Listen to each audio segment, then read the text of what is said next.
Hello students, good morning. Standard 5th, subject English, unit number 8.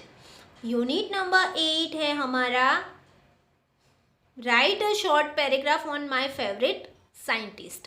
मेरे आपके जो favourite scientist है उनके बारे में यहाँ पे हमें एक ऐसे लिखना है, मतलब एक पैराग्राफ लिखना है। तो यहाँ पे मैंने माय फेवरेट साइंटिस्ट के बारे में लिखा है। तो चलो बच्चों हम देखते हैं कि हमने यहाँ पे किसके बारे में लिखा है। माय फेवरेट साइंटिस्ट, मेरे प्रिय वैज्ञानिक। My favourite scientist is Doctor APJ Abdul Kalam. मेरे फेवरेट साइंटिस्ट कौन से हैं वैज्ञानिक? Doctor APJ Abdul Kalam. He is an aerospace scientist.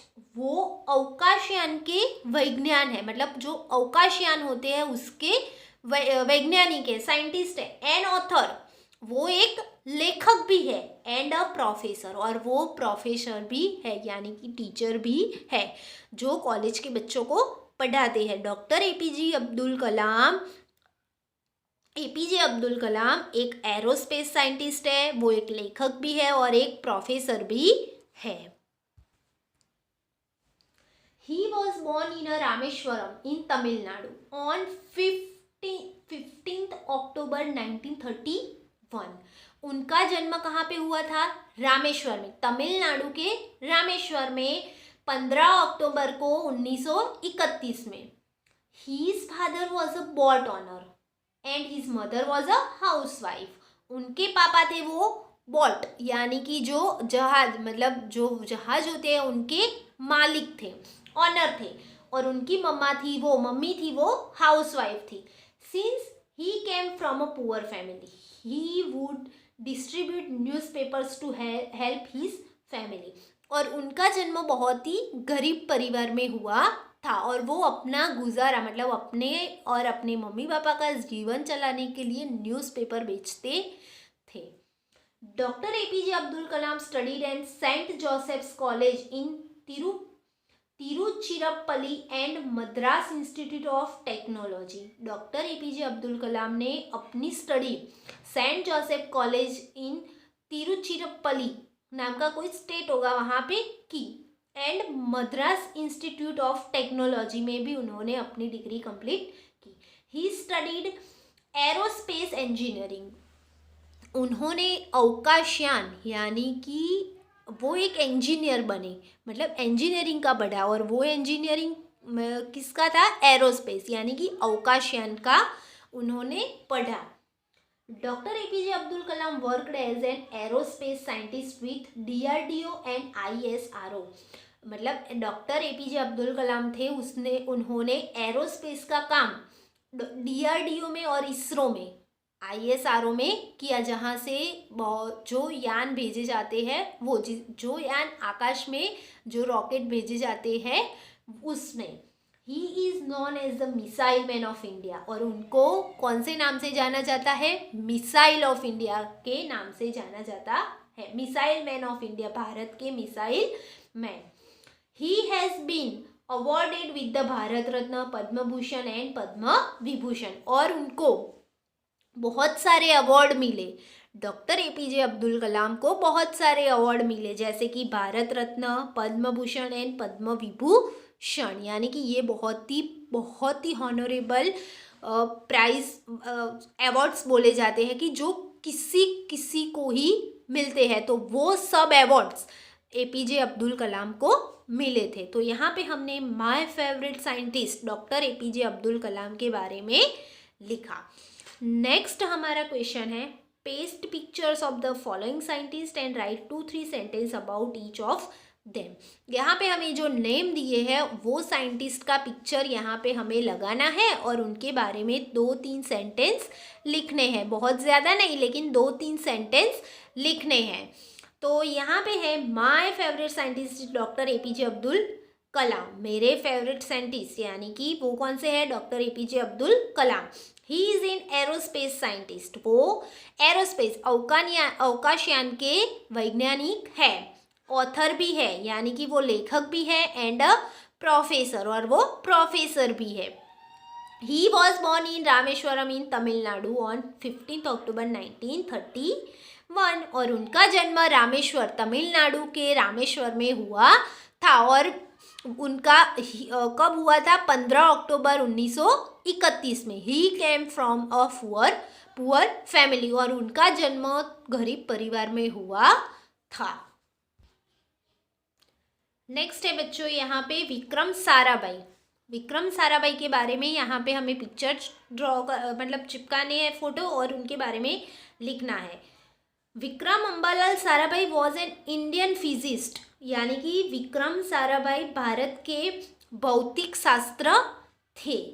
And astronomer, और वो एस्ट्रोनॉमर थे। एस्ट्रोनॉमर यानी खगोल शास्त्री थे। वो एक भौतिक शास्त्र और खगोल शास्त्री थे। हु इनिशिएटेड स्पेस रिसर्च, जिन्होंने अवकाश संशोधन का काम चालू किया। And helped develop nuclear power in India, और उन्होंने न्यूक्लियर पावर को आगे बढ़ाने में इंडिया की मदद की। He was honoured with Padma Bhushan, और उनको सम्मानित करने के लिए उनको पद्म भूषण अवार्ड दिया गया है। अब है श्रीनिवास रामानुजम, जिनके बारे में हमने यहाँ पे पूरा लेसन पढ़ा। Srinivas Ramanujam was one of India's greatest mathematical genius. Srinivas Ramanujam Bharat के सबसे बड़े जीनियस, मैथ्स के सबसे बड़े जीनियस थे। Ramanujam was born in his grandmother's house in Erode, a small village about 400 kilometre south west of Madras. Srinivas Ramanujam का जन्म उनके दादी माँ के घर पे हुआ था, जो मद्रास से 400 किलोमीटर की दूरी पर था, और वो गांव था इरोद, और वो सबसे बहुत ही छोटा गांव था, और वहाँ पे श्रीनिवास रामानुजम का जन्म हुआ था। नेक्स्ट है हमारा सीवी रामन। यहाँ पे हमें सीवी रामन के बारे में लिखना है। Chandrashekhar Venkat Raman was born at Tiruchirappalli in southern India on November 7, 1888, यानी कि सीवी रामन का जन्म तिरुचिरापल्ली साउथ इंडिया के एक गांव में हुआ था, और वो उनका जन्म नवंबर महीने की 7 तारीख को 1888 में हुआ था। His father was a lecturer in mathematics and physics. उनके पापा गणित और विज्ञान यानी कि फिजिक्स के भौतिक शास्त्र के टीचर थे। होमी भाभा, नेक्स्ट टॉपिक है Homi Bhabha. Homi Jahangir Bhabha was an Indian physicist, यानी कि होमी जहांगीर भाभा इंडिया के भौतिक शास्त्र थे। Who is often considered the father of the Indian nuclear programme, जिन्होंने इंडियन न्यूक्लियर प्रोग्राम को आगे बढ़ाया था। Bhabha was born to a wealthy family in Mumbai, और जो होमी भाभा थे वो अच्छे परिवार में, धनिक परिवार में मुंबई में उनका जन्म हुआ था। नेक्स्ट है जगदीश चंद्र बोस। जगदीश चंद्र बोस यानी कि जिन्होंने ये खोजा कि औषधि भी श्वास लेती है। तो जगदीश चंद्र बोस के बारे में हमें वो लिखना है। Jagdish Chandra Bose was born on 30 November 1858 and Mymensingh now in Bangladesh. Jagdish Chandra Bose का जन्म 13 नवंबर को 1858 में हुआ था। He was raised in a home committed to pure Indian traditions and culture, और उनका जो परिवार था वो कंप्लीटली भारतीय संस्कृति और प्रथाओं के अधीन था। बच्चों यहाँ पे हमारे यहाँ पे हमें जो साइंटिस्ट के बारे में लिखना था वो टॉपिक हमारा फिनिश हुआ। नेक्स्ट है राइट द अपोजिट वर्ड्स। यहाँ पे हमें अपोजिट वर्ड्स लिखने हैं। पास यानी कि पास होना, तो फेल, पास का अपोजिट है फेल। ब्रेव यानी बहादुर, कोवार्ड यानी डरपोक, बिक्कण। वीक यानी जो तंदुरुस्त नहीं है वो, और स्ट्रॉन्ग यानी बहुत ही हेल्दी, बहुत ही ताकतवर। बर्थ यानी जन्म होना, और डेथ यानी मृत्यु होना। क्लेवर होशियार, डल यानी जो बहुत ज़्यादा होशियार नहीं है वो। विन यानी जीतना, लॉस यानी हारना, एंड यानी खत्म होना, और बिगिन यानी स्टार्ट होना, शुरुआत होनी, काइंड यानी दयालु, और क्रूअल यानी जिसमें कोई दया नहीं है वो, स्वीट यानी हम बोल सकते हैं कि गળ્યું, ગુજરાતીમાં કહીએ તો ગળ્યું, और बिटर यानी कड़वा, डिमांड और सप्लाई, डिमांड यानी मांग और सप्लाई यानी पास करना। तो बच्चों यहाँ पे हमारा यूनिट नंबर 8 फिनिश होता है। नेक्स्ट वीडियो में हम यूनिट नंबर 9 के साथ मिलेंगे। Thank you.